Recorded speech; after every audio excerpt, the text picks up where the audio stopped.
Today brings some good news for the forces of the greater good. We've got a new Darkstrider model, and the cover for the new Tau Codex has been unveiled.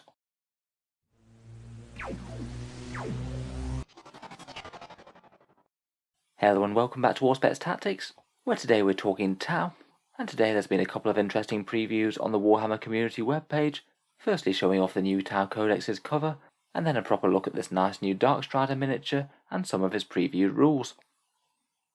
As they've already mentioned, the Tau Codex is coming in early 2022. They still haven't been any more specific about the release date than that. It does seem that it's going to be coming after Custodes and Genestealer cults. Hopefully they should be in January. In any case, Tau is certainly a codex that are crying out for an update, and they very much have been since the start of 9th edition. Some of their builds with Farsight Enclaves can do work, but a lot of their units just don't really mesh all that well with how 9th edition works these days, not being particularly good at taking and holding central objectives, and not quite doing enough firepower to be able to clear the enemy to make that easy to do. Generally playing and winning with Tau is more of a struggle than most of the other factions right now. The first news today is that we have this nice new codex cover art. As best I know, this is a completely new piece of artwork for the new codex. It's by all the Seps Tau, the white armoured ones that they typically have in the miniature galleries these days, facing off against orcs, and the main focus is this Crisis Enforcer battlesuit standing in the middle. I don't think there's anything massively too revelatory in terms of new models or things. Sometimes they do like to hide coming releases in the background of these type of artworks, but I can't see anything that's out of the ordinary on a first look. Quite a nice codex cover in my opinion. What's not to like about a whole load of Tau unloading sci-fi weapons into an onrushing horde? In any case, the codex should bring its usual updates for 40k. We've already seen that a few of the pulse rifles and other weapons are going to be slightly upgunned. As per the usual pattern, I'm sure there'll be some other interesting army-wide special rules for them. Reimagined stratagems, probably a whole load of unit tweaks and profile upgrades. Crusade rules for the Tau Empire, which would be interesting to see how they'd realise that. You might be able to declare your own quests for expansion, or get your hands on special issue war gear for your commanders. That seems like a reasonable way that they might go with that. And in any case, I think it's pretty much guaranteed that Tau will be in a far better place after their codex, at least in terms of strength in the game. Moving on though, the bigger news of the day is this new Darkstrider miniature. Here we have the old one versus the new one. Darkstrider is known to be an unconventional Tau Pathfinder leader. Rather than progressing as is normal for the Firecast, he's remained in the role of a Pathfinder, and hasn't progressed onwards in the normal way where he'd be expected to take command of a battlesuit.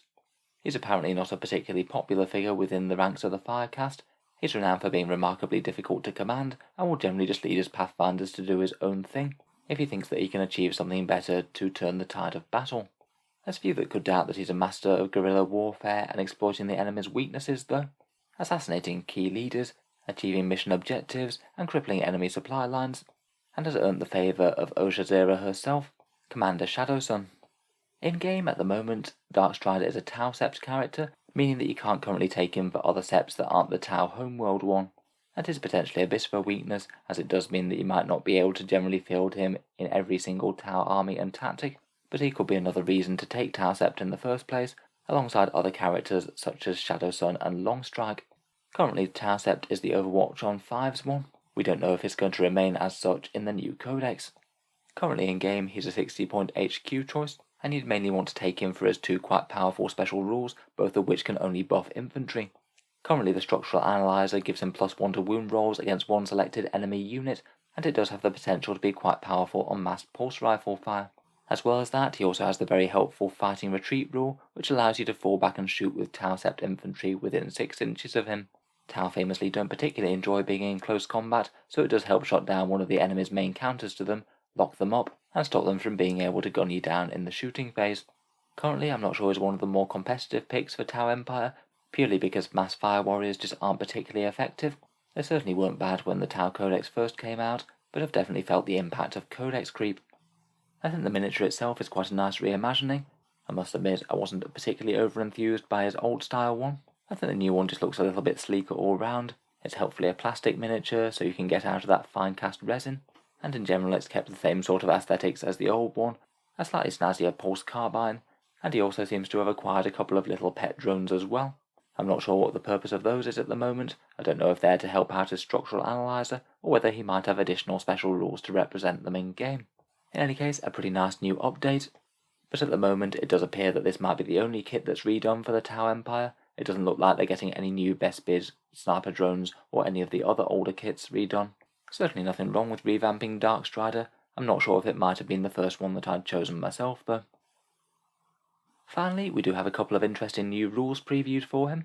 First up, rather than having his old pulse carbine that kind of hit like a wet noodle, his new one's acquired a name called Shade, and it actually might be pretty decent for splatting a couple of elite infantry as he moves up. It's got 24-inch range, assault 2, strength 5, AP -2 and damage 2. It's still not going to turn him into an out-and-out damage dealer character, but provided he remains at his ballistic skill 2+, that should quite reliably kill an enemy infantry model a turn. Not too bad if it's something fairly valuable like a Space Marine. The old rules had a marker light for him as well. I suspect he will keep that as he's basically an upgun pathfinder. It's usually helpful to have extra random sources of marker lights dotted around, even if it's not the main purpose to take the unit. Finally, and perhaps most interestingly, we have a look at the new version of that structural analyzer rule. The old one, as we said, was +1 to wound for infantry within 6 inches, but this one has got a couple of subtle changes. Unfortunately, it isn't any longer an aura, so you're not going to be able to buff loads and loads of squads with this. You have to select one Tau Sept core unit within 6 inches in the command phase. It means that you're going to need to keep him next to your squads and keep him next to the thing that you want to buff next turn, as you won't be able to move before you use this. However, it does appear that the infantry restriction on this is completely gone. You can now just use it on any Tau Sept core unit. You select one given target for them, and whenever they shoot that unit, you get +1 to that attack's wound roll. Now, to be honest, that sounds a lot less restrictive, and it maybe has the biggest question of what exactly is going to get core in the new Tau Empire Codex. I personally will be very, very surprised if Crisis battlesuits didn't get core, so it means that he could actually be quite good coordinating with his battlesuit armed brothers. Maybe to be unleashing huge volleys of plasma or burst cannon fire. In particular, virtually anything with a really low strength really likes getting +1 to wound on their target. Of course though, for all we know, there could be plenty of other things that get core. If things like broadside battlesuits wind up getting core, then I prepare for some absolutely apocalyptic firepower coming out of them. In any case, he certainly looks interesting. +1 to wound in the shooting phase is a really good buff. For how good it's actually going to be though, we're going to have to wait to see his points cost, any other special rules like maybe those drones might bring, and the greater context of the Tau army, whether or not you're actually going to want to run Tau Sept compared with all the other goodies it's likely to bring. So overall, not too bad a day for the Tau players, I think. Please let me know what you think of the model and the Codex cover down in the comments. I'll look forward to having a read later. If you've enjoyed the video, then feel free to subscribe to Auspex Tactics, where I'll certainly keep up with any of Games Workshop's news and releases, particularly rules things, and I will review the Tau Codex in full once it's out. Finally, if you have been enjoying the videos regularly, I would just like to mention one way in which you can help support Auspex Tactics, which is the channel's Patreon page down in the video description below. Channel patrons get a fair few advantages, including seeing certain videos early, regular votes to see what sort of things happen next on the channel, and automatic entry into the regular prize giveaways with a chance to win some big model kits. If any of that sounds good to you, or you'd just like to help support, then the link is down in the video description. In any case, a massive thank you for listening, and I'll hope to see you guys next time.